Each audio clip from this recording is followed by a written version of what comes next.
అండి.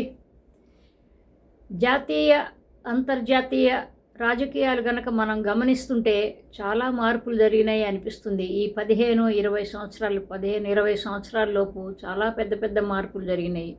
అమెరికా అంతటి విచ్చలవిడిగా అంటే ఏంటంటే, ఇవాళ పెళ్లి చేసుకుంటారు, వచ్చే నెల విడిపోతారు, డివోర్స్ తీసేసుకుంటారు. వాళ్ళేమి పెద్దవాళ్ళు దానిలో పెద్ద కుछ ఫరక్ నై పడతా అంటారు కదా, అట్లా అనమాట. అయితేనండి అట్లాగ చాలా అంటే ఏంటంటే, ఒక పెళ్ళి క్లియర్ అయిపోయిన తర్వాత ఇంకో పెళ్ళి ఎన్ని ఎన్ని పెళ్ళిళ్ళైనా చేసుకోవచ్చు.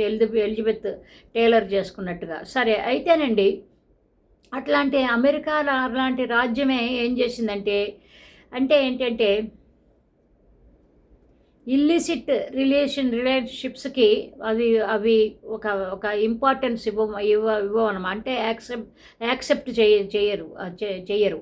ఎట్లాగూ అంటే వివాహేతర సంబంధాలు అసలు డెఫినెట్గా రాజకీయాల్లో ఉన్న వాళ్ళకి డెఫినెట్గా పనికిరావు అని వాళ్ళు వాళ్ళు వాళ్ళ నమ్మకము, వాళ్ళు అదే నమ్ముతారు, అదే నమ్మిస్తారు కూడా. అట్లాంటి పరిస్థితుల్లోనే క్లింటను ప్రెసిడెంట్గా ఉన్నప్పుడు మోనికా లివెన్స్కీ అనే ఆవిడతో, అంటే ఏంటంటే ఆయన దగ్గర పనిచేసే మనిషే, మనతో ఇల్లిసిట్ రిలేషన్షిప్ ఉన్నది అనేది నిరూపించడానికని అపోజిషన్ పార్టీలు చాలా చాలా రకాలుగా ప్రయత్నించిన ఈ ఇంపీచ్మెంట్ దాకా వెళ్ళింది. అతను అంటే ఏంటంటే ప్రెసిడెన్సీ నుంచి అతన్ని తీసేసే దాకా వెళ్ళింది.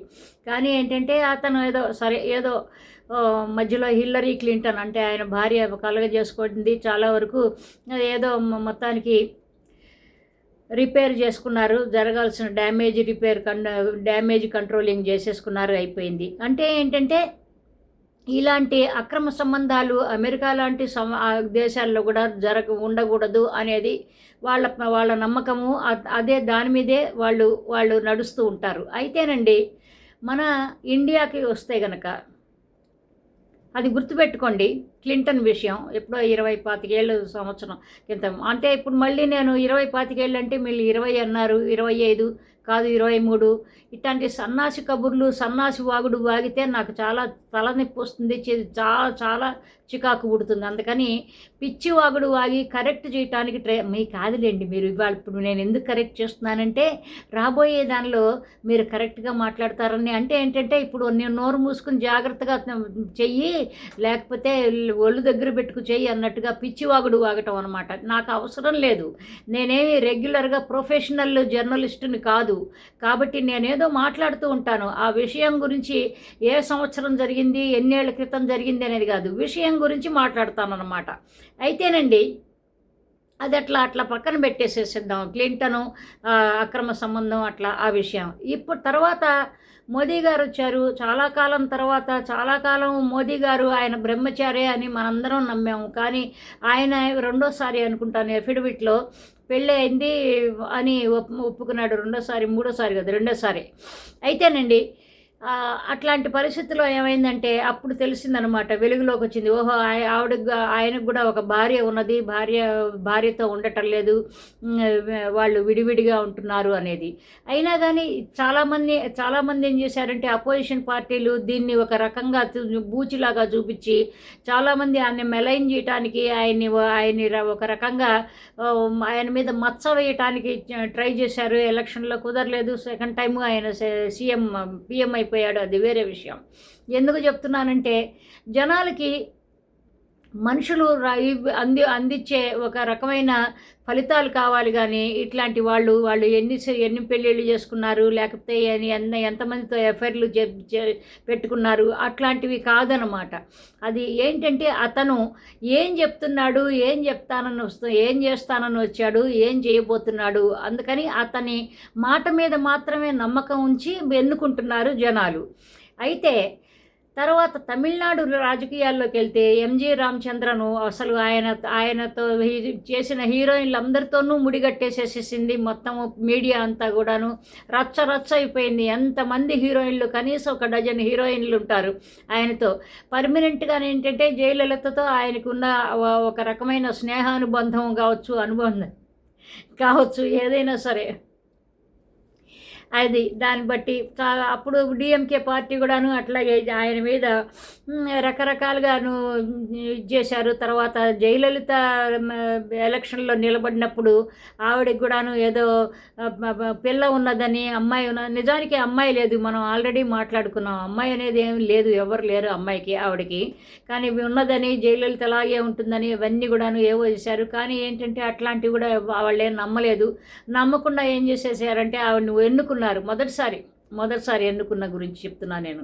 పైగా ఇంకోటి ఏంటంటే ఎంజి రామచంద్రన్తో ఆవిడకున్న అనుబంధానికి అందరూ కూడాను గమనించారు, అందరూ ఒప్పుకున్నారు. కాబట్టి ఏంటంటే భార్య ఉన్నప్పుడు కూడాను ఆవిడ అనుబంధం అనేది, అంటే ప్రేమ అనేది ఎలా ఉంటుందనేది, మరి భార్యను కూడాను ప్రేమించే పెళ్లి చేసుకున్నాడు. ఆల్రెడీ పెళ్ళి అయిన తర్వాత జానకిని పెళ్లి చేసుకోవటానికి అంతకుముందు ఆయనకి పెళ్ళయింది. అయితేనండి జానకి భార్యగా ఉన్నప్పుడు కూడా ఉండగా కూడాను ఇదిగో ఈవిడితో ఒక రకమైన స్నేహబంధం పెంచుకున్నాడు కాబట్టి ఏం పర్వాలేదు అనుకున్నారు. సరే ఎంతమందితో ఎట్లా ఉన్నా కానీ మా అన్న ఎంగళకు దైవం, మా భగవంతుడు అన్నారు అనుకున్నారు. మొత్తానికి ఆయన్ని సీఎం చేసుకున్నారు. ఈ జయలలిత కూడా అట్లాగే ఏంటంటే ఎంజీఆర్ చచ్చిపోయినప్పుడు ఆయన శవయాత్రలో ఆవిడ కూర్చున్నప్పుడు కిందకి పట్టుకు లాగేసిస్తే అది ఆయుధం చేసుకుని ఆవిడ దాన్ని ఉపయోగించుకుని ఎలక్షన్ల క్యాంపెయిన్లో దాని మీద ఎక్కువ పబ్లిసిటీ ఫోకస్ చేసి గెలిచింది. అంటే సింపతి వేవ్తో గెలిచింది. అంటే ఏంటంటే అది అక్రమ సంబంధమా వాళ్ళిద్దరిది, సక్రమ సంబంధమా అనేది వాళ్ళు పట్టించుకోలే. పాపం ప్రేమించింది ఆవిడే, ప్రేమతో అక్కడ కూర్చుంది. కానీ ఏంటంటే అట్లా వాళ్ళందరూ ఈ అన్నా డిఎంకే వాళ్ళు, జానకికి సంబంధించిన వాళ్ళు, భార్యకి సంబంధించిన వాళ్ళు లాగిపడేశారు. ఆ సింపతితో మొదటిసారి గెలిచింది జయలలిత. సరే అయిపోయింది. తర్వాత ఇటు పక్కనకు వస్తే కరుణానిధి, ఆయనకి ముగ్గురు భార్యలు ఉన్నారు. అయినా కానీ ఏంటంటే ఈ సినిమా వ్యామోహం ఎలా ఉంటుంది అనే దానికి ఒక నిదర్శనం అనమాట. వాళ్ళు ఏదన్నా ఒక పూనకం లాంటిదనమాట. అక్కడ తమ అభిమాన నటుడో అభిమాన నటో ఎలక్షన్లో నుంచుంటే ఏది ఏమైనా సరే వాళ్ళని గెలిపించేంత వరకు వీళ్ళు నిద్రపోరు అభిమానులు. అదనమాట నేను చెప్పొచ్చేది. అయితే ఆయన కూడాను, కరుణానిధి కూడాను, ఆయన స్క్రీన్ ప్లే రైటర్ గాను, డైలాగ్ రైటర్ గాను, లేకపోతే స్టోరీ రైటర్ గాను, వీటన్నిటికీ చాలా రైటర్గా చాలా రకరకాల బాధ్యతలు, రకరకాల పాత్రలు వహించాడు. కాబట్టి ఆయనకి కూడా పట్టం కట్టారు. ఈ డిఎంకే ప్రభుత్వం వచ్చింది అప్పుడు. సరే అది కూడా అయిపోయింది. ఆయన ఎంతమంది పిల్లలు ఉన్నారు, ఎంతమంది భార్యలు ఉన్నారు, ఏ భార్యకి ఏ పిల్లలు పుట్టారు, ఇవన్నీ కూడా ఎవరు పక్కన పెట్టేశారు, ఎవరు పట్టించుకోలేదు. ఇట్లా సాగిపోయింది. ఆ తర్వాత ఇట్లా ఎంతోమంది, కమల్ హాసను పెళ్లి చేసుకుని ఆల్రెడీ వాణి గణపతితో ఉన్నప్పుడు పెళ్లితో ఉన్నప్పుడే సారికాతో ప్రేమలో పడ్డాడు. తర్వాత పెళ్లి చేసుకున్న తర్వాత పిల్లని కన్న తర్వాత వాణి గణపతితో పూర్తిగాను సంబంధాలు తెంచేసుకున్న తర్వాత ఒక పిల్ల పుట్టిన తర్వాత పెళ్లి చేసుకున్నాడు కమల్ హాసన్. సరే అతను కమల్ హాసన్ మొన్న ఓడిపోవటానికి ఎందుకు కారణం అంటే మొన్న ఎలక్షన్లో కదా, అంతకుముందు ఎలక్షన్లో అనమాట. ఓడిపోవటానికి కారణం ఏంటంటే అనేక రకాల కారణాలు ఉన్నాయి. అందుకని ఏంటంటే కేవలం అతను ఏవో ఇన్ని పెళ్ళిళ్ళు చేసుకోవటమో లేకపోతే గౌతమితో లివ్ ఇన్ రిలేషన్షిప్లో ఉండటం అది కాదు కారణం. అతను మూలంగా అతను ఏదో చేస్తాడో లేదో అనే నమ్మకం లేకపోవటమే. కాబట్టి అఫ్కోర్స్ ఇప్పుడు ఎంపీ అయ్యాడు. డిఎంకే అతన్ని ఎంపీ రాజ్యసభ మెంబర్ చేసింది, అది వేరే విషయం. అది ఒక 6 సంవత్సరాల వరకు ఆయనకి డోకాలేదు. అయితేనండి ఇప్పుడు లేటెస్ట్గా విజయ్ మరి విజయ్ త్రిష రకరకాలుగా కథలు అల్లారు. ఇంతకీ భార్యేమో కరెక్ట్గా ఎలక్షన్లు జరగబోయే ముందే బాంబులాగా పేల్చింది. డివోర్స్ కావాలని, లేకపోతే పర్మనెంట్ యాలిమనీ కావాలని, తనకి పిల్లలకి తనకి జరుగుబాటు కోసం డబ్బులు కూడా కావాలని 3 రకాలుగాను పిటిషన్ వేసింది. ఆవిడ కూడా వేసింది. సరే అయితే ఏదో దీన్ని పట్టుకుని చిలవల పలవలుగా మొత్తం అందరూ కూడాను అతను అంటే గిట్టని వాళ్ళందరూ కూడాను రకరకాల పార్టీలు వాళ్ళు, అదిగో చూసావా పెళ్ళాన్నే చూసుకోలేని వాళ్ళు, ప్రతి వాళ్ళు ఇలాగే అంటారు. పెళ్ళాన్నే చూసుకోలేని వాడు ఎలా ఉన్నారంటే వాళ్ళందరూ ఇళ్లల్లో పెళ్ళాలు ఉండగానే కులుకేసుకుంటూ ఉంటారు, కులుకుతూ పూల రంగులాగా తిరుగుతూ ఉంటారు. సరే, అది రాజకీయాలంటే అలాగే ఉంటాయి అనుకోండి. అయితే ఇంతకీ హోల్ ఎపిసోడ్ని ఎలా చిత్రీకరింపజేసేసారంటే, అదిగో ఈ సంగీత అనే భార్య అనబడే సంగీత ఈ అమ్మాయిని ఎవరో రెచ్చగొట్టారు, అందుకనే అమ్మాయి రెచ్చిపోయి ఇట్లాగూ డివోర్స్కి అప్లై చేసింది. సరిగ్గా విజయ్ ఎలక్షన్లలోకి వెళ్ళబోతుండగా ఇట్లాగూ జరిగింది. కాబట్టి ఏంటంటే దీని వెనకాల చాలా పెద్ద కుట్ర కోణం ఉన్నది అన్నట్టుగాను ఒక పిక్చర్ వాళ్ళే టీవీకే వాళ్ళే తయారు చేసుకున్నారు, పెట్టుకున్నారు. సరే, మొత్తానికి గెలిచాడు. గెలవబోయే ముందు కూడా ఎలక్షన్లకి 1 నెల 2 నెలల ముందు కూడా అతను ఒక హీరోయిన్తో బాహాటంగా తిరగటము, ఆ హీరోయిన్ కూడా అతను వెంబడి తిరగటము. మొన్న ఆ హీరోయిన్ బర్త్డే నాడు అక్కడ గుడికి వెళ్ళటము, తర్వాత ఇట్లా ఇష్టం అంటే ఒక పక్కన విడాకుల కోసం జరిగిపోతూనే ఉన్నది. సంప్రదింపులు, విడాకుల కోసం ప్రయత్నాలు జరుగుతూనే ఉన్నాయి. వచ్చే నెల ఉందనుకుంటాను హియరింగ్, ఈ విడాకులకి దీనికి సంబంధించిన మెయింటెనెన్స్ గురించి. అయితే విజయ్ మాత్రం ఏంటంటే గట్టిగా పట్టుబట్టాడు. ఎవరితో అయితే తిరుగుతున్నాడో లేకపోతే స్నేహపూర్వకంగా ఉంటున్నాడో అతను వాళ్ళతో కంటిన్యూ అవుతూనే ఉన్నాడు. కాబట్టి ఏంటంటే అక్కడ ఎంజీఆర్ దగ్గర నుంచి ఇవాళ ఎంజీఆర్, జయలలిత నుంచి విజయ్, త్రిష దాకా ఎట్లా ఉన్నదో అన్నీ కూడా అలాగే ఉన్నాయి. అంటే ఏంటంటే తమిళనాడులో రాజకీయాలు వ్యక్తి పూజతకి సంబంధించి ఉంటాయి కానీ మామూలుగా వీటికి సంబంధించి వాళ్ళ క్యారెక్టర్కి సంబంధించి వాళ్ళు ఎట్లా నేను నన్ను అడిగితే వ్యక్తి పూజ ఎట్లా ఉన్నా ఎట్లా లేకపోయినా వాళ్ళు ఎన్ని పెళ్ళిళ్ళు చేసుకున్నారు అది కాదు కానీ నేను అడగాల్సింది, నా ఉద్దేశం ఏంటంటే ఎవరైతే వాగ్దానాలు చేసి వస్తారో ఆ వాగ్దానాలు కనుక ఇవ్వకపోతే నిజంగా సరే బాగానే ఉంది, వాళ్ళ పర్సనల్ వ్యక్తిగతమైన విషయాలు మనకు అనవసరం అండి అంటారు. కానీ నువ్వు ఏ వాగ్దానాలు అయితే చేసావో, ఏ వాగ్దానాలు చేసి నువ్వు గెలిచావో అవి నువ్వు చెయ్యకపోతే 1 సంవత్సరం లోపు 8 నెలల లోపు చేయకపోతే అతన్ని తీసేసి అతన్ని మొత్తం ఆయన్ని డిబార్ చేయాలి, అక్కడి నుంచి తీసేసేయాలి అనే ఒక చట్టం కూడా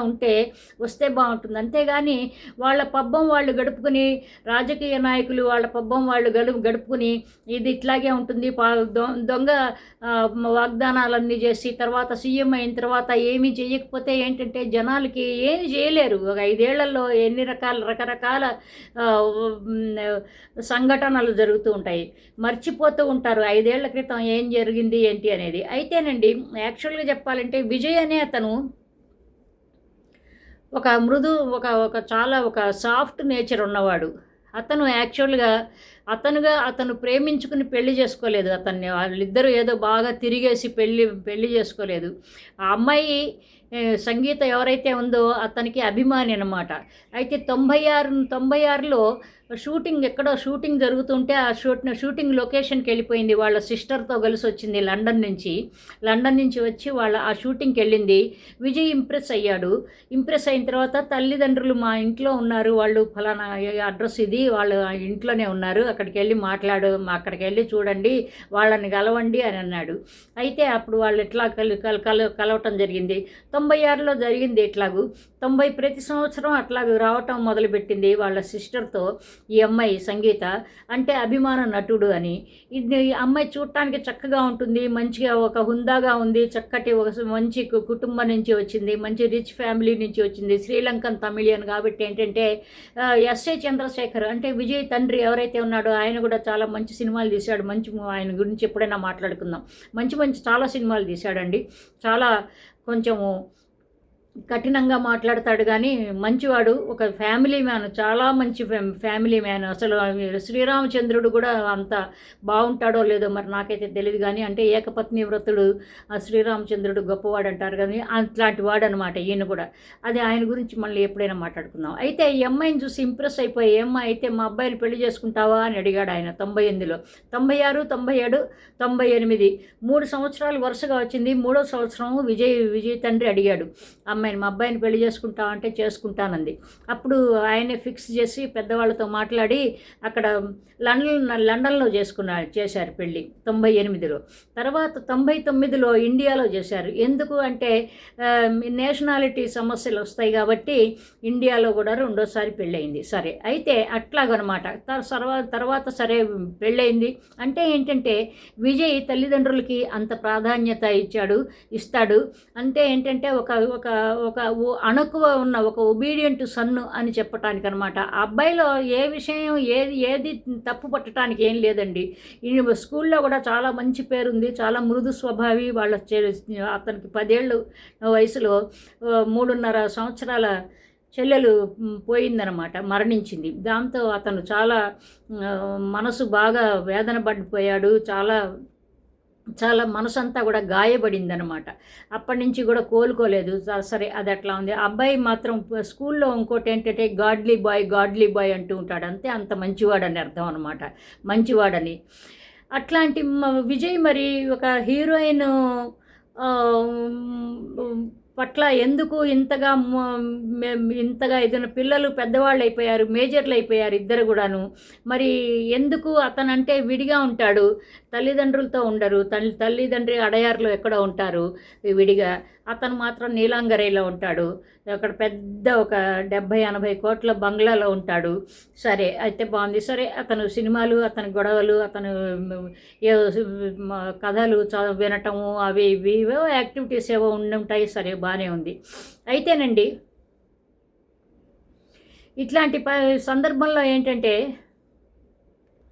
వాళ్ళ తల్లిదండ్రులు కానీ తెలిసిన ఒక జయంతి శ్రీనివాసన్ అని కన్నదాసన్, కవి కన్నదాసన్ వాళ్ళ అన్నయ్య కోడలు, వాళ్ళందరూ తెలిసిన వాళ్ళందరూ అంటారు సంగీత అనే అమ్మాయి చాలా మంచి అమ్మాయి, చాలా అసలు మొత్తం వైఫ్ మెటీరియల్ అంటే ఆ అమ్మాయి అని చెప్పుకోవాలి. పిల్లల్ని గొప్పగా పెంచుతుంది, పిల్లలకి ఏమాత్రం ఇది లేదు,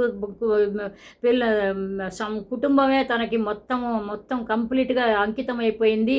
విజయ్ అంటే బాగా ఇష్టం కాబట్టే పెళ్లి చేసుకుని ఉంటుంది. కొంతమంది అంటారు ఆ అమ్మాయి బాగా యారగెంట్ అయి ఉంటుంది, అందుకనే ఆ అమ్మాయి కొంచెం పొగరమూతగా ఇతన్ని ఇన్సల్ట్ చేసి ఉంటుంది. కాబట్టి ఏంటంటే మరి వాళ్ళిద్దరి మధ్య ఏం జరిగిందో అయితే మనకైతే తెలియదు. కానీ ఆ అమ్మాయి మాత్రం కఠినంగా నిర్ణయం తీసుకుంది అతనితో విడిపోవాలని మాత్రం.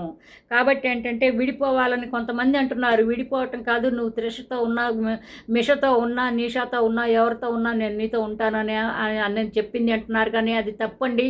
ఆ అమ్మాయి క్యారెక్టర్ అట్లాంటిది కాదు. కాబట్టి ఏంటంటే చాలా. ఇంకోటి ఏంటంటే ఈ అమ్మాయి ఏరిసు 14వ తారీఖు ఏప్రిల్ అనుకుంటా ఈ అమ్మాయి పుట్టింది. అతనేమో క్యాన్సేరియను 24, 23 ఎప్పుడో 27 జూను. అయితే అతను క్యాన్సేరియను. ఏరీస్కి క్యాన్సేరియన్కి పడదండి. కానీ ఏంటంటే ఆ అమ్మాయి తన ఒక మంచి స్వభావంతో చక్కగా ఒక హౌస్ వైఫ్ లాగా ఉండి చక్కగా నెట్టుకొచ్చింది. కాబట్టి విజయ్ కూడాను ఏదో వాళ్ళు బాగున్నారు, 2 పిల్లలు కూడా పుట్టారు. వాళ్ళ కుటుంబం, వాళ్ళ ప్రేమకి గుర్తుగా 2 పిల్లలు పుట్టారు. ఇదంతా హై టైం అంటా నేను. ఇంతకాలం అయిన తర్వాత భార్య అంటే 21లో ఒకసారి వాళ్ళిద్దరికీ కూడాను రాజీ జరిగింది. ఆ అమ్మాయి ఇట్లాగే గొడవ చేస్తే ఇంకా నేను త్రిషతో నేను ఫలానా ఒక హీరోయిన్తో మాట్లాడను, నేను ఇంకా ఊరుకుంటాను అని అన్నవాడు. తర్వాత లియో అనే సినిమాలో మళ్ళీ మొదలు పెట్టుకున్నాడు. అట్లాంటి దాంతో ఇంకా ఈ అమ్మాయి ఖాళీ, ఇంకా విడాకులు అని మొదలుపెట్టింది. కాబట్టి ఎందుకు చెబుతున్నాను, ఎందుకు మాట్లాడుకోవాల్సి వస్తుందంటే ఇవంతా కూడాను విజయ్ అంత మంచి మనిషి. ఫ్యామిలీని వదిలిపెట్టేసి బంగారం లాంటి 2 పిల్లలు చక్కగా ఉంటారు, భార్య చాలా చక్కగా ఉంటుంది. ఇప్పటికైనా అతను చక్కగా ఇంకొకసారి బాగా ఆలోచించుకుని అతను పట్టు విడుపులన్నీ ఆపేసేసి ఇద్దరు కూడాను చక్కగా కూర్చుని కుటుంబం కోసం కావచ్చు, లేకపోతే వాళ్ళిద్దరి కోసమైనా కావచ్చు, ఇద్దరే ఆ రోజుల్లో చక్కగా వాళ్ళిద్దరూ అవగాహనతో చక్కగా ఉన్నారు. కాబట్టి ఇప్పటికీ ఎందుకంటే ఈ మధ్యలో వచ్చేవాళ్ళు మధ్యలో వెళ్ళిపోతారు. వాళ్ళకి వెస్టెడ్ ఇంట్రెస్ట్లు ఏమన్నా ఉంటే ఉండొచ్చేమో, అది మనకైతే తెలియదు. కానీ అని వాళ్ళ నాన్న కూడా అంటాడు. అతని చుట్టూతా దుష్ట శక్తులు చేరినాయి అంటూ ఉంటాడు. మరి ఆయన ఏ ఉద్దేశంతో అన్నాడు మనకైతే తెలియదు కానివ్వండి. దుష్టశక్తి చాలామంది అంటూ ఉంటారు అతని చుట్టూతా దుష్ట శక్తులు చేరినాయి, ఎవరిని సొంత వాళ్ళని రానివ్వటం లేదు అట్లాగూ ఇట్లాగూ అని అంటూ ఉంటారు. జయలలిత చుట్టూ మధ్య అప్పుడు ఆ రోజుల్లో శశికళ ఉండి ఎవరిని రానిచ్చేది కాదు అన్నట్టుగా ఇట్లాగూ చాలా మాటలు వినిపిస్తూ ఉంటాయి అన్నమాట. కాబట్టి ఏంటంటే ఇవి అంతా బాగానే ఉంది. సినిమా వాళ్ళు సీఎం అవటమా లేకపోతే అది దాని గురించి మనం దాని జోలికి వెళ్తారా. కానీ ఏంటంటే ఇతను ఇంత మంచి కష్టపడి 108 సీట్లు తెచ్చుకున్నాడు, 10 సీట్లు తక్కువైనాయి. వీళ్ళు కాళ్ళు పట్టుకుని మొత్తానికి వీళ్ళతో రాజీలు చేసుకుని ఏదో మొత్తానికి సీఎం అయిపోయాడు. చాలా గొప్ప విషయం నిజంగాను. అతనికి నిజంగా ఇప్పుడు ఉన్న సినిమా హీరోలు అందరితో పోలిస్తే అతని క్యారెక్టర్ చాలా మంచిది. కానీ ఏంటంటే ఈ ఒక్క విషయంలో మాత్రం అతను ఇంత చాలా నలిగిపోతున్నాడు. చాలామంది అతనికి అభిమానులు కూడా ఏంటంటే సంగీతనే వదిన వదిన అని అంటూ పిలుస్తూ ఉంటారన్నమాట. అన్న అంటారు విజయ్ని, సంగీతని వదిన వదిన అంటారు. కాబట్టి ఏంటంటే ఎప్పటికైనా విజయ్ చక్కటి తను ఇంకా ఒక 10 కాలాల పాటు తన సీటు పదిలంగా ఉంచుకోవాలంటే ముందు తన కుటుంబాన్ని కూడా చక్కగా సరి చేసుకుని ఆ భార్య ఎందుకంటే ఎవరు కూడాను అంత విలన్గా ఉండరండి. ఆ అమ్మాయికి ఎక్కడో అసంతృప్తి కలిగింది, ఎక్కడో ఏదో జరిగింది. ఎందుకంటే నా ఇంట్లో నేను ఉండటానికి అనుమతి ఇవ్వండి అని కోర్టుకు వెళ్ళింది. అంటే ఏంటంటే ఆ ఇంట్లో ఉండటానికి అతను అనుమతించటం లేదు, నీలాంగరై హౌస్ ఆ బంగ్లాలో. అంటే ఏంటంటే వాళ్ళిద్దరి మధ్యలో ఏదో జరిగింది, అది ఫెయిల్ అవటం మూలంగా ఆవిడ వెళ్ళిందనమాట కోర్టుకి. అదనమాట అది అసలు విషయం అక్కడ ఉన్నది. ఎందుకని ఏంటి జరిగింది ఏంటి వాళ్ళిద్దరు కూడాను కూర్చుని లేకపోతే కొంతమంది కాన్ఫిడెన్షియల్గా పెద్దవాళ్ళ మధ్య కూర్చుని చర్చించుకుని ఇట్లాంటివి ఇప్పటికైనా సరే ఇవన్నీ ఫుల్ స్టాప్ పెడితే విజయ్ అనే అతను చాలా గొప్ప సీఎం అవుతాడు. అతన్ని ఎవ్వరు కూడాను ఏ విధంగానూ అతన్ని ఓడించలేరు. ఏ విధంగానూ అతన్ని ఒక రకంగా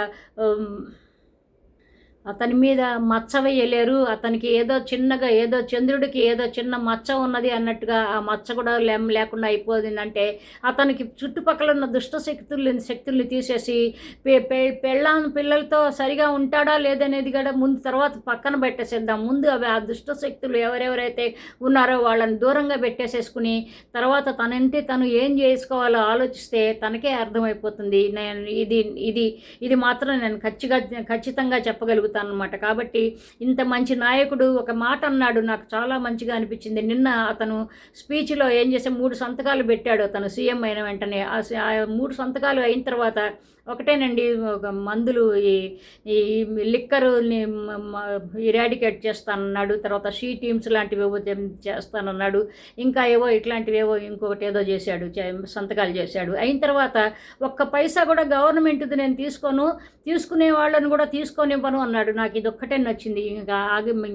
ఇక మీదట ఏం జరుగుతుందో చూడాలి. ఇట్లాంటి మంచి చీఫ్ మినిస్టర్లు ప్రతి రాష్ట్రంలో ఉంటే రాష్ట్రం అంతా గొప్ప స్వర్ణాంధ్ర అయిపోతుంది, స్వర్ణదేశంగా అయిపోతుంది. మన భారతదేశం నిజంగా మెరుస్తూ ఉంటుందన్నమాట. కాబట్టి అతను అలా అవ్వాలి అంటే ముందు అతన్ని ఇంట గెలిచి రచ్చగలవాలి అన్నట్టుగా ముందు అతను తన విజయ్లో నాకు నచ్చంది ఏది లేదండి, ఏది ఉండదు. ఇదొక్కటే అనమాట. అదొక్కటిగా అంటే నాలాంటి వాళ్ళు నేను రిప్రజెంట్ చేస్తున్నానేమో, నేను లేడీస్ని చాలామంది మామూలు కామన్ మ్యాన్ని అని అనిపిస్తుంది అనమాట. నాకే ఇలాగ ఉందంటే వాళ్ళకు కూడా ఇలాగే ఉండొచ్చు కదా. కాబట్టి ఏంటంటే అతను చిన్నదాన్ని సవరించుకుంటే ఏదో బలవంతంగా మెడలు వంచి చేసుకున్న పెళ్ళేం కాదు అది. అతను కూడా ఇష్టపడే చేసుకున్నాడు. కాబట్టి కేవలం తండ్రి మీదే ఆ నింద మోపాల్సిన అవసరం లేదు. కాబట్టి ఏంటంటే అతను ఇప్పుడైనా ఒక్కసారి నిలకడగా కూర్చుని ఆలోచించుకుని తన చుట్టుపక్కల ఏం జరుగుతున్నది, తనని ఎవరు ఇలాగూ ఇన్ఫ్లుయెన్స్ చేస్తున్నారు, ఎందుకు ఇలా జరుగుతున్నది అనేది కనుక అంటే నిజంగా డెఫినెట్గా అతను ఒకసారి కాదు 4-3 సార్లు సీఎం అయ్యే అవకాశాలు ఉంటాయన్నమాట. సో ఇంకొక మంచి టాపిక్తో మళ్ళీ మాట్లాడుకుందాం. బాయ్ అండి, లవ్ యూ ఆల్, బాయ్.